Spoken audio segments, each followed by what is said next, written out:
आजच्या दिवसामध्ये मला वाटतं जवळजवळ 4 महत्त्वाच्या गोष्टी आम्ही पाहणार आहोत. 4.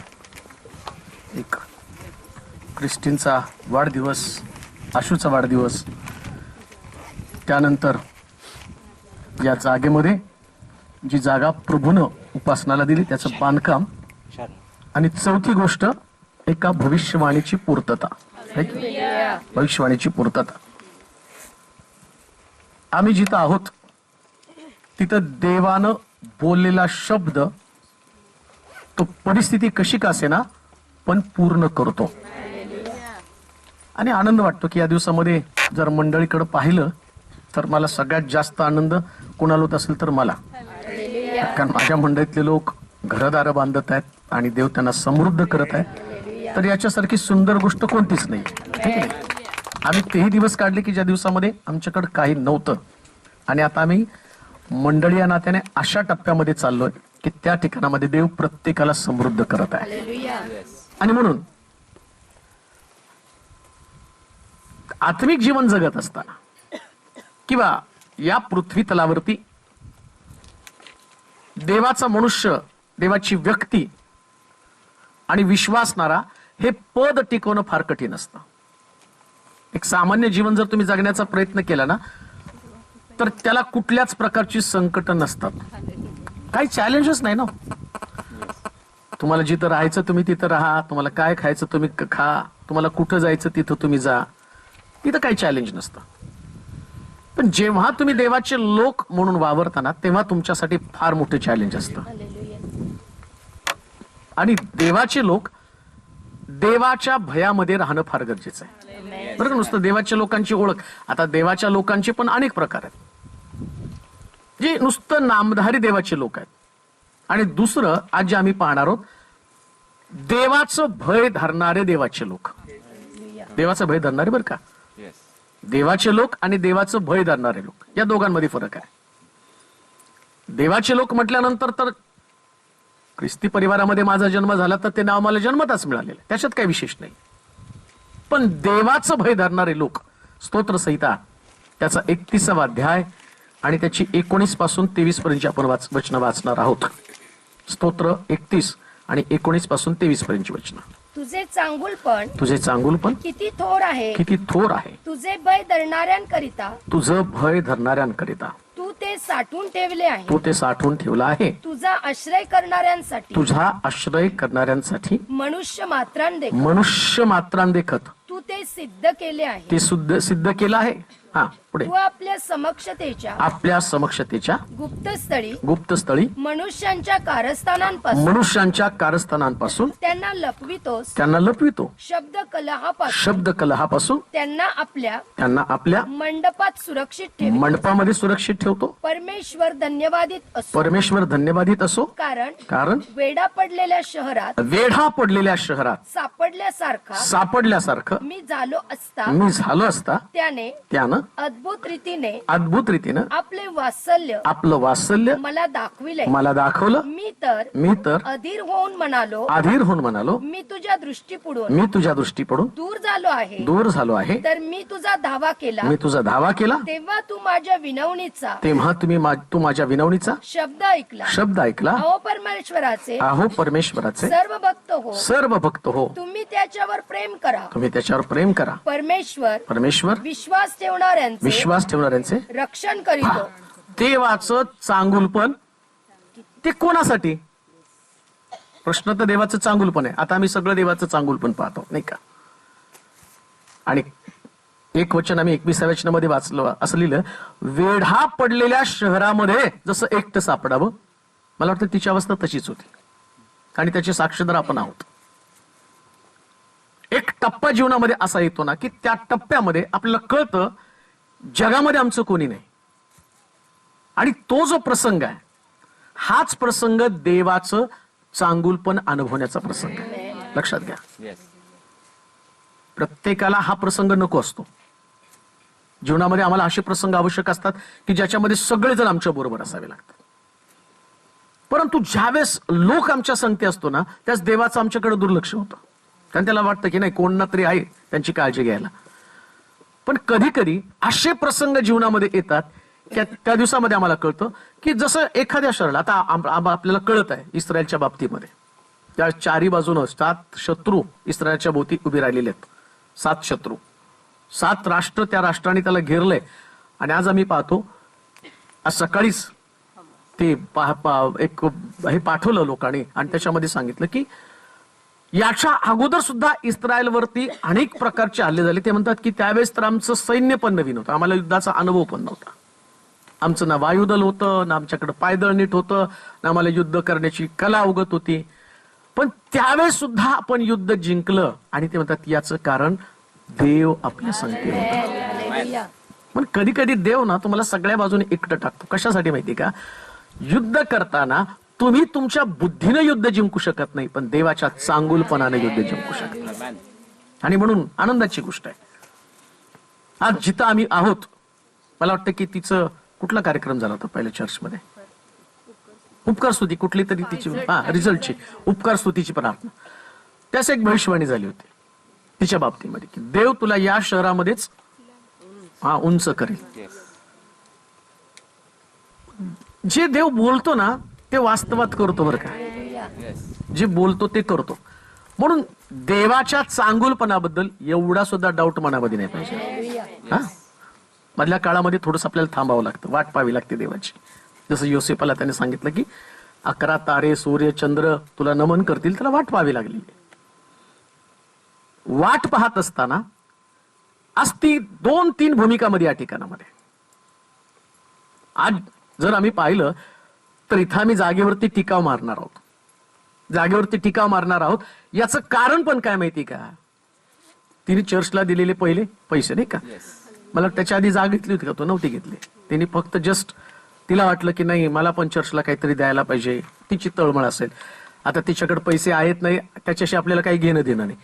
ज्यास तुमच्याकडं एक निर्णय असतो ना, त्यास देव पुरवठा असतो. लक्षात ठेवा, तुमचा पुरवठा हा देवावरती अवलंबून आहे.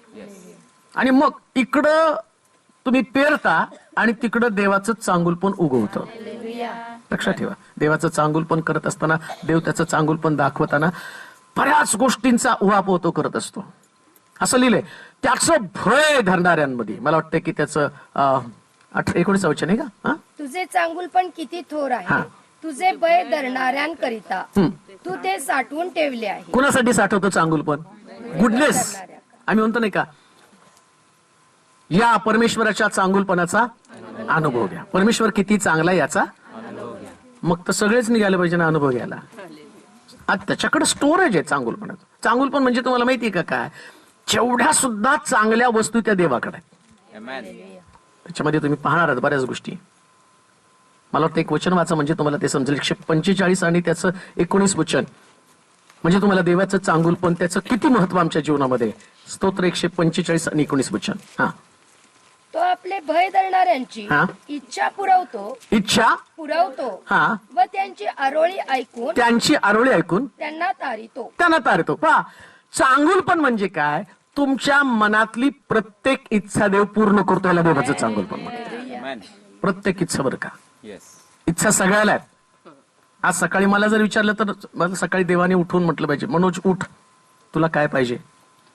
माझ्याकडे तर भरपूर लिस्ट असेल नाही का. देवा आता ट्रेननी गाडीनी प्रवास करून करून थकलो, एक हेलिकॉप्टर दे नाही का. आज कुठं खामगाव, उद्या कुठं तर अजून बोरगाव, परवा कुठं तर मनमाड, मग त्याच्यानंतर कुठं येता येता त्या प्रवासामध्ये एवढं थकवा आणि परत चर्चमध्ये यायचं, मग झोप होत नाही. माझं पहिलं असं, देवा हेलिकॉप्टर दे. बरं हेलिकॉप्टर दे म्हटल्यावर देवा हेलिकॉप्टर देतो, उतरवतो कुठं म्हणजे हेलिपॅड आलाच का नाही. म्हणजे माझ्या गरजा अफाट असतील. परंतु एक गोष्ट ध्यानात ठेवा, जेव्हा तुमच्याकडे परमेश्वराचं भय असतं ना, त्यावेळेस तुमच्या सगळ्या इच्छा देव पूर्ण करतो. आणि आज मी असं म्हणेल की देवानं उपासनाची इच्छा पूर्ण केली. हा, घर कुणाला घर नकोय? सगळ्यालाच पाहिजे असतं नाही का. सगळ्याला घराची अपेक्षा असते. सगळ्याला वाटतं माझं छान घर असावं आणि तिचं लिहिलं फोटो पण नाही का. हा, हे तिचं विजन असेल. अजून हे नाही दिसत पण हे विजन, हे स्वप्न आहे, ही तिची मागणी आहे, हे तिचं मागणं आहे, ही तिची इच्छा आहे. आणि आता अभिवचन काय? भय धरणाऱ्यांची इच्छा पुरवतो. मग ओपनिंगला हे असंच दिसणार आपल्याला. काय? कारण देव त्याचं भय धरणाऱ्यांची इच्छा पुरवतो. म्हणून काही करायचं नाही पृथ्वी तलावर राहताना, फक्त देवाच्या भयामध्ये राहायचं. ती फार महत्वाची गोष्ट आहे. बाकी कोणत्या गोष्टी महत्वाच्या नाही. असं लिहिलं शास्त्रामध्ये, ते सकाळी लवकर उठतात, रात्री उशिरा झोपतात, कष्टाचं अन्न खातात, परंतु परमेश्वर त्याचं भय धरणाऱ्याला सगळं काही झोपेमध्ये पुरवतो. तुम्हाला जास्त तुम्ही खूप स्ट्रगल करण्याचा प्रयत्न करता, तुमच्या हाती काही लागत नाही, पण तुम्ही फक्त म्हणता नाही काही झालं तरी चालेल, मी देवाच्या भयामध्ये राहील. त्यास देव तुमच्या अंतःकरणातली प्रत्येक इच्छा पूर्ण करतो बरं का. मी एखाद्या इच्छेविषयी बोलत नाही, तुमच्या एखाद्या इच्छेविषयी बोलणार नाही, तुमच्या सगळ्या इच्छा. बरं नुसतं उपासना संबंधाने नाही, आशू पण आहे, ख्रिस्टिन पण आहे. आता देवाचं वचन तिच्या घरा संबंधानं नाहीये. हे इथं बसलेले त्यांचा वाढदिवस आहे, त्यांचा पण आहे, आमचा पण आहे. आम्ही पण वाढदिवसाने वाढलोय, आम्ही पण एक दिवसाने वाढलोच की नाही. वाढदिवस म्हणतात, बर्थडे असं म्हणतात, पण मराठीमध्ये होतं वाढदिवस. जन्मदिवस नाही म्हणत कोणी, नाही का. म्हणतं का चला आज त्यांचा जन्मदिवस आहे, वाढदिवस, वाढलेला दिवस. मग आमचा पण दिवस वाढलेलाच आहे ऑलरेडी. पण याच्यामध्ये महत्वाची गोष्ट काय की जास्त तुम्ही देवाच्या भयामध्ये, आता ख्रिस्टिनला पण तिने देवाच्या भयातच वाढवायचं, तिला दुसरं काही करायचं नाही. आशूच्या बाबतीमध्ये ऑलरेडी ती देवाच्या भयामध्ये आहे. आता राहिली प्रश्न काय? तुझी इच्छा, तुझ्या अंतःकरणातली इच्छा. तिच्या आईला पण माहित नाही, मला पण माहित नाही, पण देवाला माहिती बरं का.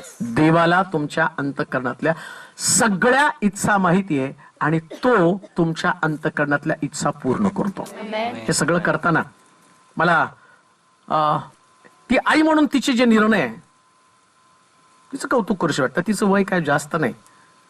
मला तिचे पहिल्यांदा हिच्यासाठी मुलगा भोगा म्हणून माझ्याकडे तिचा पहिला बायोडेटा आला. मला वाटतं 99 वगैरे काहीतरी जन्मतारीख तिच्याकडे होती ती. मग मला मोठा प्रश्न पडला की एवढ्याशा वयामध्ये तिला लेकरू पण झालं. मग ह्या सगळ्या गोष्टीमध्ये एवढ्या सगळ्या घडामोडी घडत असताना आज तिच्याकडे पाहिल्यावर एक गोष्ट ध्यानात येते की तिचं स्ट्रगल तिच्या मुलीसाठी जास्त आहे. मुलगी आणि आई म्हणून ज्या एक व्यक्ती वावरत असतो ना, त्या आईच्या भावना जगातल्या कोणा व्यक्तीला समजत नसतात. आणि तिने त्या भूमिका पार पडत आलेली. आणि तिच्या आईचं पण कौतुक करूशी वाटतं की एवढ्या कठीण परिस्थितीमध्ये ती सुद्धा आपल्या मुलीच्या मागं तेवढ्याच खंबीरपणे उभे राहिल्या. मग आता बायबल काय सांगतं माहिती का, तुझ्या इच्छा मी पूर्ण करेल. म्हणजे काय, तुझी मुलगी तुझी आई या दोघांमध्ये गुंफणारा एक धागा आहे, ती आहे की नाही. तिच्या भावना तिच्या पुरत्या मर्यादित नाही. एक स्त्री म्हणून जगताना आमच्यासारख्यांचं जीवन फार सोपं असतं. पुरुषाला कोण टार्गेट करत नसतं, तो लढतो, तो सगळं करतो, त्याला कोणी. पण एक मुलगी म्हणून जगताना फार स्ट्रगल करावं लागतं. त्याला समाज आहे, लोक आहेत, नातेवाईक आहेत, सगळ्या लोकांचे खूप तोंड असतात. आणि पडलेल्या स्थितीमध्ये कोणी उभं राहत नसतं, पण त्यास देव उभा राहतो. देव उभा राहतो, बरं का, देव उभा राहतो. आणि मला तिच्या पालकांना पण सांगायचं, तुम्ही तिच्या मागं उभं राहिला, जस्ट तुम्ही तिच्या मागं उभं राहताना, देव तिला उभं करत असताना त्यातले आशीर्वाद तुम्ही सुद्धा अनुभवत असता. आणि चर्च म्हणून आम्ही पण आशीर्वाद देत आहोत, नाही का. मंडळी म्हणून आम्ही तिच्या पाठीमागे थांबलो, आम्ही नाही पडू दिलं तिला. आम्ही थांबलो. का थांबलो माहितीये का, आम्हाला माहितीये आम्ही देवाची इच्छा पूर्ण करत होतो. कारण देव भविष्यवाणीच्या द्वारे बोलला होता.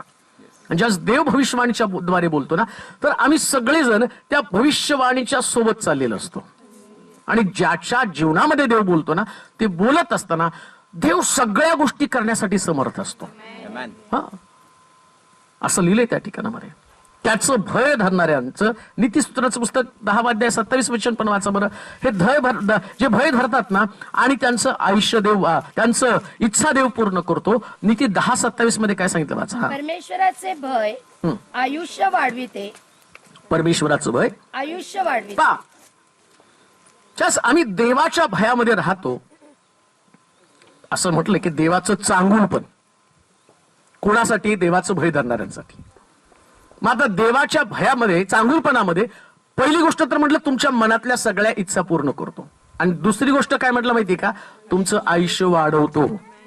विटॅमिन खाऊन पण वाढत नाही, हा, गोळ्या खाऊन पण वाढत नाही, व्यायाम करून पण वाढत नाही, पण भय धरल्यानं मात्र वाढलं जातं. लक्षात ठेवा. असं म्हणतात, जास्त चिंता तुम्ही केली ना, तर तुमच्या आयुष्यामध्ये घट निर्माण होते. चिंतेने माणसाचं आयुष्य कमी होतं. पण चिंतेपासून वाचण्याची एक सुद्धा गोळी जगामध्ये अस्तित्वात नाही. आणि तुम्ही डॉक्टरला जाऊन सांगितलं, डॉक्टर म्हणतात काळजी कशाची करता का. आमच्या आईला नेहमी दवाखान्यात गेलो, डॉक्टर विचारतात कसली चिंता करता, नातवांची काळजी करता का. मग करायची सोडून द्या. ते कसं सोडता येईल, आमच्या डॉक्टरला उलट भांडते, ते कसं सोडता येईल, माझे नातवंड आहेत. म्हणजे प्रॉब्लेम जो आहे ते चिंता करणं कोणीच सोडू शकत नाही. पण जेव्हा तुम्ही देवाचं भय धरताना, त्यास आपोआप तुमच्या चिंता निघून जातात. कारण आम्ही आता वाचलं नाही का, तुमच्या सगळ्या इच्छा देव. मग कशाला चिंता करायची. माणसाला चिंता कधी असतं, माझी इच्छा पूर्ण होत नाही, मला ते पाहिजे, अमकी गोष्ट मला पाहिजे, मला घर पाहिजे, मला आता तिचं स्वप्न काय, माझ्या मुलीचं शिक्षण चांगल्या स्कूलमध्ये व्हायला पाहिजे. तर ते जीवन आहे. तिने काय तिच्या समोर टार्गेट काय तिने ठेवलेलं आहे, तिचं टार्गेट. मला पूर्ण खात्री, हे सगळ्या लोकांना, तुम्ही जिथं बसल्यात ना, तुम्हाला काय पाहिजे मला माहिती, कारण मी तुमचा पाळक आहे हो. बापाला जसं लेकरांच्या अंतःकरणातल्या गोष्टी कळतात ना, तशा सगळ्यांच्या सगळ्या इच्छा मला कळतात. कारण इतका मी तुमच्याशी समोरूप आहे. आणि ते समोरूप असताना तिच्या अंतःकरणातली प्रार्थना काय, तिच्या अंतःकरणातली प्रार्थना फक्त तिची मुलगी आहे, तिच्या बाबतीत तिचं भविष्य, तिला काहीतरी मोठ्या पदावरती जावं. आणि आई म्हणून हेच असतं. मला आठवतं ना, एक माझी आई ज्या त्रासून गेली होती, तर आम्ही चार लेकरांना घेऊन त्या औंधच्या नदीवरती गेली. आणि तिने असं विचार केला की टाकून द्यावी, का तर मी मेल्यानंतर माझी लेकरं कोण सांभाळणार आहे. मला चांगलं आठवतं, एक गिरणीवाला तिथं आला. मग तो गिरणीवाला तो बोलायला लागला, काय करायला लागली तू, कशाला ते इथं आली. ते म्हटले नाही, मला जगायचं नाही, माझे लेकर पण मी टाकणार आहे. ती म्हटली अरे वेडी आहेस का तू, आत्ता तुझे लेकरं मोठी होतील, हाताला येतील, हा त्रास तुझ्याकडनं निघून जाईल. खूप रडली, लेकर घेऊन परत माघारेल. त्यास मला कळतंय, आई म्हणून जगताना ना, आईच्या सगळ्या भावना लेकरांभोवती असतात. मग तिचं स्वप्न ते आहे काय, माझ्या मुलीचं चांगल्यातलं. आणि मी म्हणतो प्रत्येक पालकाने आपल्या लेकरांच्या स्वप्नासाठी जगलं पाहिजे. स्वप्न तेच असलं पाहिजे की त्यांच्या स्वप्न जगलं पाहिजे, त्यांचं भवितव्य काय, त्यांचं भवितव्य. आणि देवाच्या भयामध्ये राहून आमची लेकरं वाढली पाहिजेत. ख्रिस्तीने देवाच्या भयात वाढावं ही तिची अपेक्षा आहे. आज तिला पुण्यामध्ये तिचं सगळं काही, सगळं आहे तिचं पुण्यामध्ये, नातेवाईक आहेत, घरदार बंगले सगळे त्यांचे. आपल्याकडनं एवढी प्रॉपर्टी त्यांच्याकडे नाही, भरपूर पैसा पाणी सगळं त्यांच्याकडे. मग इथं का त्याचं कारण एकच आहे, इथं चर्च आहे. आणि ते चर्च असं चर्च आहे ना, ती लेकरांना लहानपणापासून देवाच्या भयामध्ये वाढवतं. हे चर्च आहे, हे चर्च आहे. अनेक लोकांना असं वाटतं की एवढं मोठं शहर सोडून तू कसं काय, मलाही तो प्रश्न पडत असेल, पण मला माझ्या प्रश्नाचं उत्तर माझ्याकडेच आहे. मी म्हणतो ना, सोलापुरातलं हे बेस्ट आहे, हे बेस्ट चर्च आहे, सगळ्यात भारी. का इथं लेकरं वाढताना त्यांची कशी वाढ व्हावी, कसं त्यांनी देवाकडे अट्रॅक्ट व्हावं. कारण आम्ही लेकरांना, मोठ्यांना, सगळ्यांना जर काय दाखवत असेल तर फक्त देव दाखवत असेल. देवाशिवाय दुसरं काहीच दाखवत नाही. आणि पाहायचं पण नाही लेकरांनी दुसरं काय. कारण का, विश्वासू फक्त देव आहे हो, बाकी कोणी विश्वासू नाही. तुम्ही कुठल्या आधारावर टेकायला जा, सगळीकडे तुम्ही निराधार व्हाल, पण हा इतका मजबूत आधार आहे ना, याच्या आधारावर टेकाल त्यास तुम्ही जीवनात कधीच निराधार होणार नाही. याच्याच आधारावर टेका. आणि याच्या आधारावर टेकत असताना असं लिहिलंय, तो तुमचं भय वाढवेल, आयुष्य वाढवेल. परमेश्वराचं भय आयुष्य वाढवतं. परमेश्वराचं चांगुल पण काय, तुमचं आयुष्य पण वाढलेलं आहे. आशूचं पण आयुष्य वाढलं, ख्रिस्टियनचं पण आयुष्य वाढलं. आता कॅल्क्युलेशन करताना पहिल्या वचनामध्ये आपण वाचलं, मला वाटतं परत वाचा, 19 वचन 31 आणि 31 अध्याय 19 वचन. तुझे चांगुलपण हा? किती थोर आहे, तुझे भय धरणाऱ्यांकरिता तू ते साठवून ठेवले आहे. साठवून ठेवतो म्हणजे नेमकं काय हो, कुठेतरी तिजोरीमध्ये भरपूर काय काय ठेवलेलं आहे. आत्ता तर 2 वस्तू बाहेर आल्यात. एक तर इच्छा पूर्ण झाली. इच्छा पूर्ण झाली म्हणजे काय, आता हे घर अस्तित्वात येणार आहे, 4-6 महिन्यामध्ये बांधून येईल. 6 महिने 8 महिने आपण प्रार्थना करू, लवकर बांधू, अजून एक जेवण इथं करू आपण, नाही की नाही. सगळं आपल्याला कुठं तरी करत, चर्च तिकडे चर्च पूर्ण होऊ द्या, इकडे घर पूर्ण होऊ द्या, किंवा त्यांचं मागं पुढे ठेवूया, तिकडे चर्च ओपनिंग, इकडे घराचे ओपनिंग, असं सगळं एकत्र ठेवून हे सगळं होत असताना म्हणजे आता कळलं देवाच्या चांगुलपणामध्ये काय आहे. देवाच्या चांगुलपणामध्ये हिचं आयुष्य वाढलं, हिचं आयुष्य वाढलं.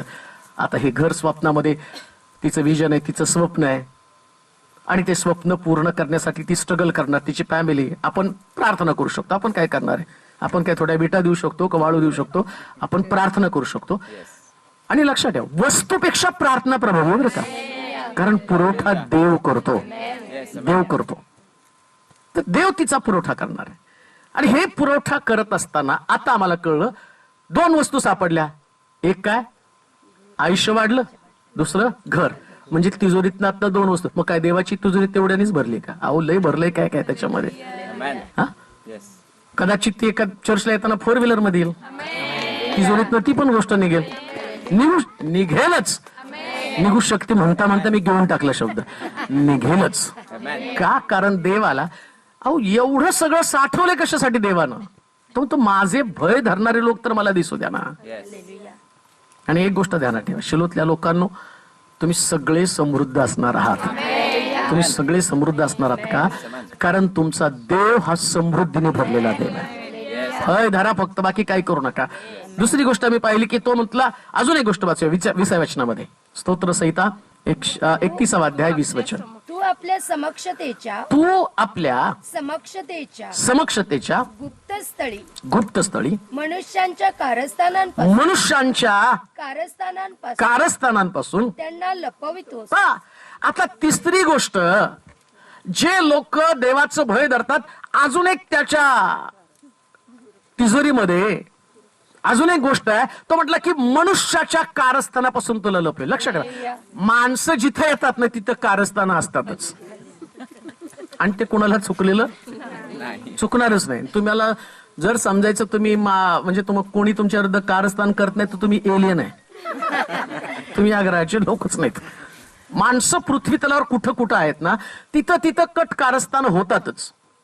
आणि बायबल सांगतं बरं का, योसेफ देवाचा माणूस आहे, पण त्याच्या भावाने त्याच्या विरुद्ध कारस्थान केलं का नाही. तुम्ही कुठं राहता, तुमच्या अवतीभवतीचे जे लोक आहेत.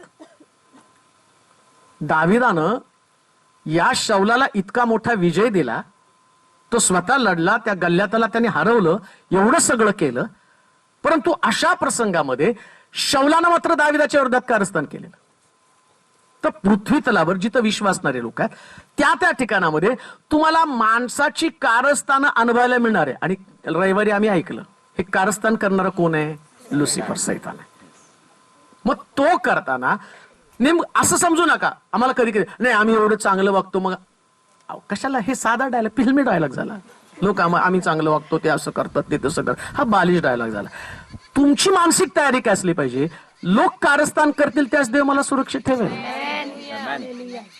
देव तुम्हाला सुरक्षित ठेवणार आहे. हे देवाचं चांगुलपणामधलं खास प्रकारची देणगी बरं का. मी म्हणतो त्याच्या समक्ष, आणि तो काय तो माझ्या समक्षतेच्या गुप्त डेरा. आता देवाच्या समक्षतेचा गुप्त डेरा बी एवढा तेवढा तुम्हाला वाटतं, हा शब्द ऐकायला फार बरं वाटतं की माझ्या समक्षतेच्या गुप्त डेऱ्यात तुला लपवेल.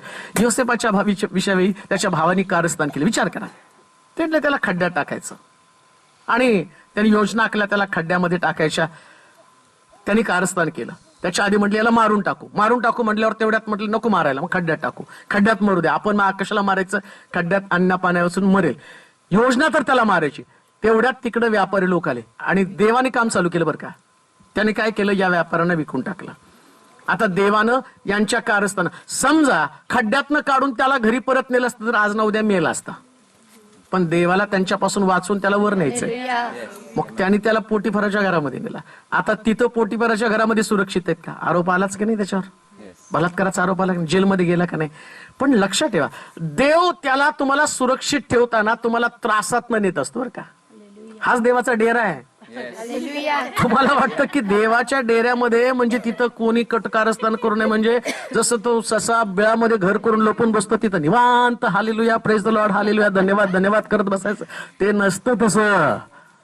जेव्हा कटकारस्थान असतात तेव्हा देव मृत्यूपासून तुमचा बचाव करतो, संकटामध्ये तुम्हाला टाकतो. पण संकटातनं बाहेर आल्यावर जे तुम्ही चकाकता, लखलखता ना, असं लिहिलंय योसेफ मिस्राचा अधिकारी बनला. हे समक्षतेच्या गुप्त डेऱ्यातलं रहस्य आहे. आणि देवाचं चांगुलपण आहे. देवाच्या चांगुलपणाविषयी जेव्हा तुम्हाला तुम्ही सगळ्याकडे पॉझिटिव्हली पाहणार. आणि तुम्ही जर म्हटलं नाही माझे भाऊच वाईट आहे, आता योसेफाच्या जागी आपण तुमची साक्ष सांगा, सुरुवातच केली. भावानी तर माझा सत्यानाश ठरवलेलाच होता, त्याने मला खड्ड्यातच टाकलं, मग माझे कपडे काढले, माझ्या बापाने एवढा भारी जगा घेतला होता तो पण पाडून टाकला. योसेफ साक्ष सांगताना काय म्हणतो माहिती का? त्याचे भाऊ म्हणतात अरे मी तुझ्याशी फार वाईट वागलो. त्यास तो म्हणतो वाईट वाटून घेऊ नका, ही देवाची योजना होती. हे देवाचं चांगुलपण आहे. म्हणून वाढताना आत्मिक जीवनामध्ये कोणाही व्यक्तीकडं त्याच्या खाली तुम्हाला समजेल, मला वाटतं 20 वचन आहे का काय? आपल्या समक्षतेच्या गुप्त स्थळी मनुष्यांच्या कारस्थानांपासून त्यांना लपवितोस, शब्द कलहापासून त्यांना आपल्या मंडपात, त्याला आपल्या मंडपात पहा. आता मी तुम्हाला सांगितलं की तुम्ही वाद पण करू शकता, हो अग्रेसिव्ह होऊ शकता. की आता योसेफाच्या जागी स्वतःची कल्पना करा. हे लोक, योसेफ राजपदावरती चढला, मोठा झाला, उपासना पण एका, आता ती भाड्याच्या घरात राहते, मग मोठ्या घरात एवढ्या मोठ्या बंगल्यामध्ये नाही का, बघितल्यावर असं वाटायला लागलंय ह्याचं उद्घाटन आपल्याला करायचंय नाही का. माझं तर डोकं फिरलेच नाही का, असा बंगला आधी मी बांधायला पाहिजे होता. पण देवाची कृपा आहे की नाही, ज्याच्या त्याच्यावर देवाची कृपा आहे, ती कृपा देव. आता तिने तो बंगला बांधला, ती त्याच्यामध्ये राहायला येईल. मग कदाचित काही लोक असे असतील ज्यांनी वाद केलेले. मग योसेफ ज्या पदावर चढल्यावरती योसेफाने भाव मारायला पाहिजे होता ना. आला का नाही माझ्याकडेच गहू मागायला, त्यावेळेस मला खड्ड्यात टाकणारे तुम्हीच होता का नाही. पण योसेफ, शास्त्र सांगतं देवाचं चांगुलपण म्हणजे काय माहिती का, तुम्हाला वर नेतो तसं तुमचे शब्द सुद्धा तो नियंत्रित करतो. हे देवाचं चांगुलपण आहे. हे देवाचं चांगुलपण आहे. लक्षात ठेवा, देवाचं चांगुलपण म्हणजे नेमकं एक्झॅक्टली काय. देव तुम्हाला वर नेताना अहंकारी बनवत नाही, तर नम्र बनवतो. प्रियानो, नम्र बनवत राहतो, अतिशय नम्र. इतकं नम्र ना की त्या भावांना पाहिल्यावर त्याचं अंतःकरण जे ते तुटलं. असं लिहिलंय, तो त्यांच्या गळ्यामध्ये गळा घालून रडला. कसं शक्य आहे? अहो, ते मारण्याची योजना त्याच्यासाठी करत होते. म्हणून म्हटलं पृथ्वी तलावरती राहत असताना मनुष्याच्या कारस्थाना तुम्हाला तोंड द्यावं लागणार आहे. कारस्थान माणूस करणार आहे आणि कारस्थानाशिवाय माणूस असू शकत नाही. कारस्थानं फक्त स्वर्गात गेल्यावर बंद होणार आहेत. कारण कारस्थाने करणारे नरकात. हे सत्य बरं का बायबल मधलं. कारस्थान फक्त स्वर्गामध्ये नसणार आहे, पण पृथ्वी तलावर तो दुष्ट ताबा घेत राहणार आणि काही ना काहीतरी प्रॉब्लेम क्रिएट करत राहणार लाईफ मध्ये. पण देवाच्या लोकांचं वैशिष्ट्य काय? तुम्हाला देवाचं चांगुल पण कळालं ना. आता योसेपाला देवाचं चांगुल पण, त्याला 11 पेंड्यांनी नमन करावं, सूर्य चंद्र 11 तारे नमन करावे. मग आता वाटेमध्ये ताऱ्यांनीच त्याला खड्ड्यामध्ये घातलं, मग पण तुला देवाने उंच केलं ना. समस्या ती नाही की तुला कोणी खड्ड्यामध्ये घातलं. अरे आशीर्वाद हा आहे की तू या खड्ड्यातनं वर येऊन मोठ्या पदावरती गेला ना. आत्मिक जीवनामध्ये नेहमी माणसानं पॉझिटिव्हली वागायचं असतं. एक पॉझिटिव्ह ऍटिट्यूड ठेवायचा. पॉझिटिव्ह ऍटिट्यूड काय माहिती का? देव मला वापरतो आणि कारस्थान करणाऱ्याला कोण वापरतो?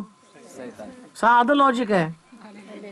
तुम्हाला ज्याच्या विरुद्ध कारस्थान केलं जातं त्याला देव वापरतो, आणि ज्याच्या विरोधात कारस्थान करणारे लोक असतात त्यांना कोण वापरतो? सैतान. मग तुम्ही किती चांगले आहात की तुम्ही देव तुमचा वापर करत आहे. आणि देव तुमचा वापर करत असताना कलहापासून दूर राहणं हे उत्तम आहे. शब्दयुद्ध नको आहे. आणि एक गोष्ट ध्यानात ठेवा, किती पण शब्दाचे भार एकमेकावरती द्या, शेवटी शब्द संपल्यावर सगळं नॉर्मल होऊन जातं नाही का? तुम्ही भांडून किती भांडता सांगा बरं. भांडायचंच ठरवलं आपण. मी तर म्हणतो एक दिवशी आपण भांडायचा दिवस ठरवू, सगळ्यांना एकत्र येऊन बोला म्हणायचं. काय बडबड बडबड बडबड, शेवटी चक्करून दोघं तिघं बेशुद्ध पडतील, त्यांना सलाईन लावावं लागेल. तिसऱ्यांदा ते नॉर्मल होतील आणि मग म्हणतील गळ्यात माफ करा बरं का मला. म्हणजे एकदा हे संपलं की मनुष्य शांत होतं. मग निष्पन्न काय होतं? त्यापेक्षा मुखातनं जर देवाचं नावच असेल ना तर जीवन शांतीनं भरलं जातं. प्रिया, हे देवाचं चांगुलपण आहे. आणि ज्या व्यक्तीला, काही लोक अशा प्रकारचे घडलेले लोक असतात ना की ते लोक कधीच शब्दयुद्धामध्ये पडत नाही. काय गरज पण नसते तिथं. तुम्ही जर स्वतःला तुम्ही नालायक हे सिद्ध करायला तुम्हाला 10 लोक येतील, तुम्ही चांगले सिद्ध करायला एक पण येणार नाही, कोणच येणार नाही. आणि ज्याच्यावर तुम्हाला विश्वास होतो ना, तुम्ही होता ना, मी नव्हतो बाबा, मला कशाला त्याच्यामध्ये ओढतो, म्हणजे तिथं कोणीच तुमच्या बरोबर नसणार आहे. पण जास्त तुम्ही शांत राहताना, ऐका बरं का मी जे तुम्हाला बोलतो. येशू ख्रिस्ताला विचारलं सत्य काय? ख्रिस्ताने एकदा सुद्धा सांगितलं नाही सत्य काय. येशूनं प्रगट केलं नाही, पण तो ख्रिस्त क्रुसावरती गेला. आता अख्खा जग त्याच्या सत्याविषयीची साक्ष देत आहे. ही ताकद शांत बसण्यामध्ये. आणि सगळ्याला मिळत नाही हे चांगुल, पण फक्त देवाचं भय धरणाऱ्याला. हे स्टोरेज आहे प्रभूच्या ह्याच्यामध्ये. आशीर्वाद मिळत, पुष्कळ लोक आशीर्वाद घेण्याचा प्रयत्न करतील, परंतु अशा लोकांना तो आशीर्वाद मिळतो की जे लोक देवाचं भय धरत आहे. त्याला माहिती की मी देवाचं भय धरणारं लेकरू आहे, त्यामुळं देवाचे आशीर्वाद मला जाऊ द्यायचेच नाहीत. कधी कधी तुमच्या बोलण्यानंच आशीर्वाद निघून जातात. जसं आम्ही पाहतो की शमरोनाला वेढा पडला त्यावेळेस संदेष्टा गेला आणि तो म्हटला उद्या जबर स्वस्ताही होणार आहे. तो काय म्हणतो माहितीये? बोलण्यानं गडबड केली. देवाने आकाश कपाट उघडले तरी एवढी स्वस्ताही होणं. परिणाम काय झाला? देवानं चांगुल पण पाठवलं, पण भाग मिळाला का त्यातला? नाही मिळत भाग, कधीच भाग मिळणार नाही. का? त्याचं कारणच तसं आहे. शब्दानं, शब्दयुद्धानं, कलहानं तुम्ही तुमचे आशीर्वाद घालून बसता. मग वचन काय सांगतं माहिती का? देव, वाचा बरं, तू आपल्या समक्षतेपासून तू आपल्या समक्षतेच्या समक्षतेच्या गुप्तस्थळी मनुष्यांच्या कारस्थानांपासून त्यांना लपवितो. शब्द कलहांपासून त्यांना आपल्या मंडपात सुरक्षित ठेवतो. परमेश्वर धन्यवादित असो. कारण वेढा पडलेल्या शहरात, आता 6वी गोष्ट असं म्हटलं, कारण वेढा पडलेल्या शहरामध्ये मी सापडल्यासारखा मी झालो असता त्याने अद्भुत रीतीनं आपले वात्सल्य मला दाखवा. चांगुल पण काय माहिती का? तुम्ही चारी बाजूनं तुम्हाला शत्रूनं घेरले असं तुम्हाला जाणवतं. चारी बाजूनी बरं का. अहो एक शत्रू आला तर नको नको होते नाही का. इस्रायलचं मला आज सकाळी वाचताना माझ्या अंगावर शहारे येत होते की काय ते लोक आहेत. परवा तो 95 वर्षाचा एक म्हातारा, त्याने हातामध्ये रायफल घेतली आणि तो म्हटला, यहोवा देवाच्या नावानं मी माझ्या शत्रूच्या विरोधात चाल करून जाणार आहे, मी हरणार नाही. मी त्याच युद्ध केलं. आज माझ्याकडं माझं वय 95 वर्ष आहे, पण त्याला बोलता येत नव्हतं, तोंडामध्ये दात नाही, पण जे त्याचा आवेश होता ना यहोवा देवाच्या नावानं, तो आवेश वाखण्यासारखा होता. लक्षात घ्या, आम्ही देवाचे लोक म्हणून ज्यास असतो ना, त्यास लक्षात ठेवा, शत्रू आम्हाला चारी बाजूने घेरणारच आहे. शत्रूचं कामच तुम्हाला घेरणं आहे. तो वेढा पडणारच आहे. पण जेव्हा वेढा पडतो, शत्रू तुम्हाला घेरतो ना, तेव्हा देवाचं वात्सल्य तुमच्यासाठी असतं. देवाचं वात्सल्य असतो. वात्सल्य म्हणजे एक आईला लेकराचा उमाळा फुटतो ना, वात्सल्य म्हणजे तुम्हाला एक्झॅक्टली नाही कळणार की ती कामामध्ये असते आई, आणि तेवढ्यात त्या लेकराला भूक लागलेली असते, आणि त्याचा चेहरा पाहिल्यावरती त्या आईला एक वेगळ्या प्रकारची तीव्र भावना निर्माण होते, की तिला असं वाटतं की ताबडतोब माझ्या लेकरासाठी काहीतरी करून मला द्यायचंय. ती जी भावना आहे ना, बायबल सांगतं, ती भावना देव ज्या चारी बाजूने तुम्ही शत्रूच्या वेढ्यामध्ये अडकता, त्याच देवाची तुमची भावना तेवढीच तीव्र असते. म्हणून लक्षात घ्या, तू इथं राहती या शहरामध्ये, कधी परकेपणाचा अनुभव तुला येऊ देऊ नकोस की मी इथं परकी आहे, मी एकटी आहे. चारी बाजूने नाही, हे एवढं सोपं नसतं. आयुष्य जगताना ना एवढं सोपं नसतं. दिवसभर सगळं कामकाज करतं, ज्यास माणूस एकटं बेडवरती पडलेला असताना, त्यास जीवनाचा इतका हिशोब घालत असताना, आपल्या जीवनाचं विश्लेषण करत असताना ज्या फिलिंग्स असतात ना, त्या फिलिंग्स एवढ्या तीव्र असतात.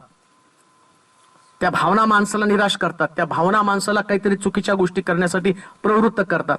आणि ती एकाकीपणाची भावना इतकी भयानक असते ना, त्या भयानक भावनेमध्ये अडकलेला मनुष्य डिप्रेशन मध्ये जातो, निराश होतो, हताश होतो, आणि त्याला पुढे जाण्याचा मार्ग सुद्धा सापडत नाही.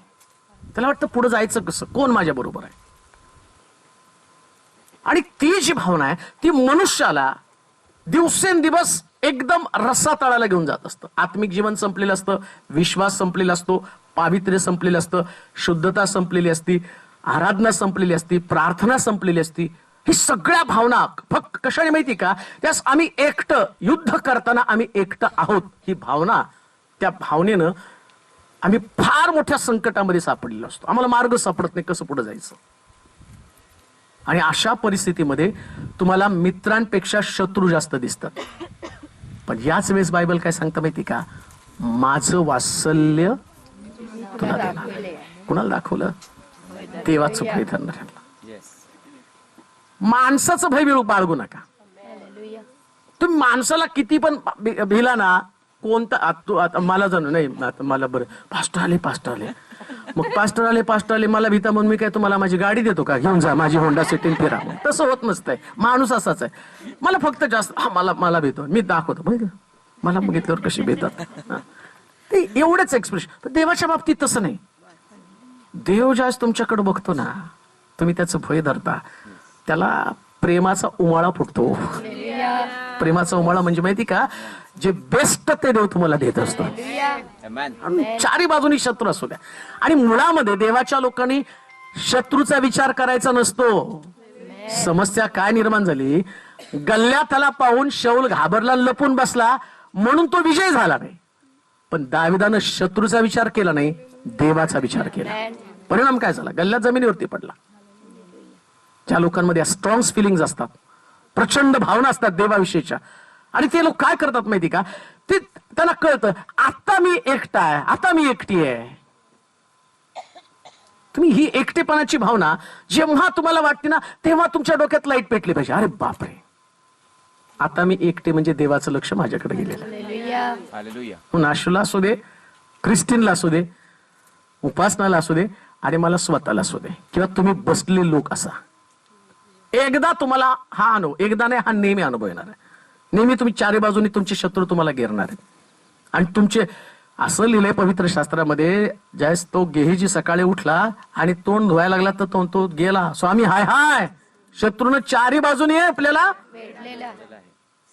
मग त्यानं दिलेला निरोप खरा होता, शत्रूनं चारी बाजूनी. पण तो काय म्हणतो, देवा याचे डोळे उघड, कारण त्यानं शत्रू पाहिले, पण मी देवाची मदत पाहिलेली. देवाची मदत पहा, देवाची मदत पहा. पृथ्वी तलावरती असताना माणसांकडे बघू नका, कधीच माणसांकडे बघायचं नाही. कोण तुमच्या बरोबर आहे, कोण तुमच्या सोबत येतं का नाही. अहो तिकडं लग्नाला बोलवल्यावर एकाने सांगितलं बैल घेतला, एक म्हटलं लग्न झालं, नाही का. कोणतरी म्हणलं शेत घेतलं. हे अशीच माणसं सगळी कारणं सांगणार आहे तुम्हाला. मला वाटतं तिने आज पण बऱ्याच लोकांना बोलू असेल, सगळ्यांनी कारणं सांगितली असतील. पण कारणं सांगणारे लोक तुम्हाला देणार काय? उलट बोलवलं ते एवढ्याच जागा कसं घर बांधणार, कसं राहणार? अरे तुला काय करायचं, तू राहायचं. मग इथं कसं होणार? इथं लोकांना बोलवल्यावर हे. आता देव काय म्हणतो माझं 23व्या वचनामध्ये, 23व्या वचनामध्ये देव काय म्हणतो? अहो परमेश्वराचे हा? सर्व भक्त हो, हा तुम्ही त्याच्यावर प्रेम करा. हा. परमेश्वर विश्वास हा ठेवणाऱ्यांचे रक्षण करीतो. तुम्ही काय म्हणाल? एवढा लांब घर, एवढं कोणच नाही आजूबाजूला, रस्ता आहे का? पावसाळ्यात कसं येणार, उन्हाळ्यात कसं? तुम्ही हे सगळं म्हणणार, पण बायबल काय सांगतं? मी तर काय म्हणणार, मी तुझं संरक्षण करेन. हाच प्रॉब्लेम आहे. तुम्ही अगणित, आता तो इतकं खात्री तो अगणितनं चालशील त्यास ते तुला पोळणार नाही, जलातनं चालशील त्यास ते तुला. पण तुम्ही तर येताना विचार केला असेल, पावसाळ्यात कसं येणार? पावसाळ्यात कसं येणार इथं? अरे इथं काय पूर येणार आहे का? उजनी धरण सोलापुरात पाणी पोचता 15 दिवस लागतात उजनीत इथं यायला, नाही का? पूर कधी यायचं आपल्याकडं, ते नशीब कधी यायचं. पुराचं पाणी बघायला तर डोळे तरसलेत माझे. एकदा तर पूर दिसा, जी शाळा होती तिथे आम्हाला सुट्टी, आम्हाला इतका आनंद व्हायचा की पुराचं पाणी आलं सर म्हणजे की चला तुमची अर्धी सुट्टी, कारण पोरांना पलीकडे जा. इतका आनंद व्हायचा. इथं पूर दिसायला तयार नाही. कसं पुराचं पाणी काय व्यर्थ नाही. विश्वास धरणाऱ्यांचं आणि देवावर प्रेम करणाऱ्यांचं देव रक्षण करतो. संपलं. तुला वॉचमॅनची गरज नाही, देव तुझं संरक्षण करणार. आणि मुळामध्ये एक गोष्ट तुम्हाला सांगतो, देवाचे लोक कुठं जातात तिथं डेव्हलपमेंट होते. आता चर्चच्या तिथं आल्यावर लोक सोडून चालले होते, नाही का? ते म्हणले की कसं काय? आणि बरेच लोक तर म्हटले, हो इतक्या लांब कशाला जागा घेतली, आणि आम्हाला तिथं यायचं, आणि आम्हाला जमत नाही. तुम्हाला तिथून जमत नाही, लोक मुंबईवरून यायला लागलेत. तुम्हाला मुंबईवरून, कोल्हापूर, कर्नाटक, हैदराबाद, तिकडून सगळीकडनं यायला लागलेत. का? कारण त्यांना देवाच्या लोकांना जिकडे नेतो तिकडे त्यांची भरभराट करतो, उन्नती करतो. आणि पुन्हा सांगतो, उपासनाला मी 100% सांगतो, इथं तू आली ना, त्या IT पार्क येण्याच्या मी तर म्हणतो ते IT पार्क तिच्यामुळे आलं, नाही का? माझी पण तिकडे जागा आहे, म्हणजे आधीच घेऊन ठेवली ती तिच्या. मग देवाचे लोक कुठं जातील तिकडे ते आशीर्वादित होतात. म्हणून ही पण बुद्धिमत्ता काढून टाका की आता आम्ही कुठं गेलो, काय गेलो, कसं गेलो. लक्षात ठेवा, इस्रायल लोकांना देवानं मिस्रातनं काढलं आणि रानातनं घेऊन गेला. डायरेक्ट कनानात 11 दिवसात न्यायला पाहिजे होतं, पण त्यांना ते दाखवलं. जंगल का रस्ता भी देखो, तिथं पण माझं चांगुल पण कसं आहे ते तुम्हाला दिसणार आहे. तसं देव तुम्हाला जिथं पण नेतो तिथं चांगुल पण दाखवतो. आणि तुम्ही चांगल्या देवाची चांगली लोक आहात. तुम्ही चांगल्या देवाची चांगली लोक आहेत. ख्रिस्ती चांगली आहे, आशू चांगली, उपासना चांगली, सगळे चांगलेच आहेत. आणि आम्ही त्यांच्यापेक्षा चांगले आहेत, नाही का? आम्ही खाऊन पिऊन फोटो बिटो काढून त्यांना आशीर्वाद देऊन जाणार आहे की नाही? फोटो काढल्याशिवाय जाऊ नका कोणी, बरं का? जेव्हा नंतर, पण पहिले फोटो काढा. एवढं भारी डेकोरेशन करून ठेवलेलं आहे. तर सांगण्याचं तात्पर्य, आमचा देव खूप चांगला आहे हो. आणि मी आल्यावर बघितलं किती मोठी जागा देवानं दिली. कल्पना आहे का आपल्याला? देवाचं चांगुल पण किती सुंदर आहे. खरंच देव चांगला आहे. आणि त्याचं भय धरणाऱ्यांना सगळं चांगलं देतो, नाही का? आता सोनलचं पण घर पूर्ण होईल, त्याचं पण जाऊ आपण ओपनिंगला. लवकर कर. पूनमची बिल्डिंग तयार व्हायला, किती लोकांचं तयार व्हायला, बरोबर. आता तुमचं बी नंबर चालूच आहे सगळ्यांचे. देव सगळ्याला आशीर्वादित करत आहे, एवढे आशीर्वाद देत आहे. आणि मला वाटतं चर्चचं ओपनिंग झाल्यावर नुसत्या प्रार्थनाच आहे, नाही का? जेवणाचे उपकार तुझ्या प्रार्थना उपकार मेलेहून आत्ताच ठरवून घ्या, कारण देव त्याच्या लोकांना फार आशीर्वाद देत आहे. प्रभूला धन्यवाद देतो. सांगण्यासाठी बऱ्याच गोष्टी आहे, परंतु मी पुन्हा एकदा प्रभूची स्तुती करतो. खरोखर उपासना, तुझी फॅमिली तुझ्या पाठीमाग उभी आहे. आणि ज्या फॅमिलीने तुला प्रेम करून एवढं सगळं सुंदर विश्वास ठेवून या ठिकाणामध्ये एक सुंदर घर बांधण्यासाठी ते तुझ्या मागं उभं राहिले, हे देवाचं चांगुलपण आहे, बरं का? कोणी कुणावर विश्वास ठेवत नसतं, पण फॅमिली म्हणून तिचे आई वडील सगळं त्यांचं कुटुंब तिच्या मागं आहेत. या सगळ्याबद्दल मी देवाला धन्यवाद देतो. आणि मी आता देवाचे आभार मानतो की आशूला पण एक नवीन वर्ष दिलंय आणि क्रिस्टीनला पण. तर ते पुढे येतील आणि केक कापतील. त्यानंतर आपण या जमिनीवरती टिकाव मारण्याचं काम करणार आहोत. त्याच्या अगोदर